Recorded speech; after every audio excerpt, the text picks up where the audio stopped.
काय करणार आहेत तिथे? तिला गाणंच शिकवणार आहेत ना? तुला माहिती आहे आपल्या घरात गाणं शिकणं, गाणं गाणं मला आवडत नाही. या घरचा एक नियमच आहे, हे सगळं आपल्याकडे चालत नाही. आणि ती जाते ना गुरुकुलात गाणं शिकायला, मग परत कॅम्प कशाला हवी आहे तिला? हे बघा, ही गाण्याची तिला आवड आहे आणि तिची आवड मी जोपासणार. आणि यात काहीच चुकीचं नाही. काहीच नाहीये चुकीचं आहे. काय चुकीचं आहे? आपल्या घराण्याची प्रतिष्ठा, मान, मर्यादा, नियम काय आहे का नाही? या घराचा नियम मी तुला मोडू देणार नाही. नियम? त्या घरातला सगळ्यात मोठा नियम तर तूच मोडलास आई. मी? मग कोणता?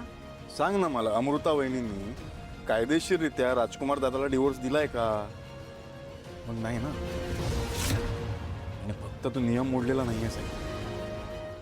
हा गुन्हा आहे. एवढा मोठा गुन्हा जर तू करू शकतेस तर मग कशाला उगाच अडवतेस? शिकू दे ना गाणं तिला. कशाला ऑब्जेक्शन घेतेस? सारंग काय बोलतोयस तू? आई, आई, हे बघा, जाऊ द्या, सोडून द्या तुम्ही हा विषय. उगाच कुठे वाढवत बसताय?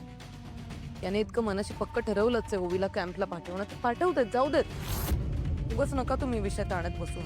मोनिका, बघ, बरोबर आहे ना. दुसऱ्यांना नियम शिकवायच्या आधी आपण नियम पाळतोय का हे बघायला नको?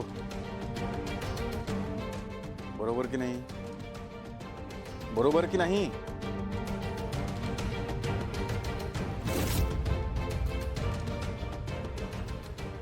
तू बरी आहेस ना? मोनिका, तू का त्याची बाजू घेतलीस? माझी बाजू का नाही घेतलीस?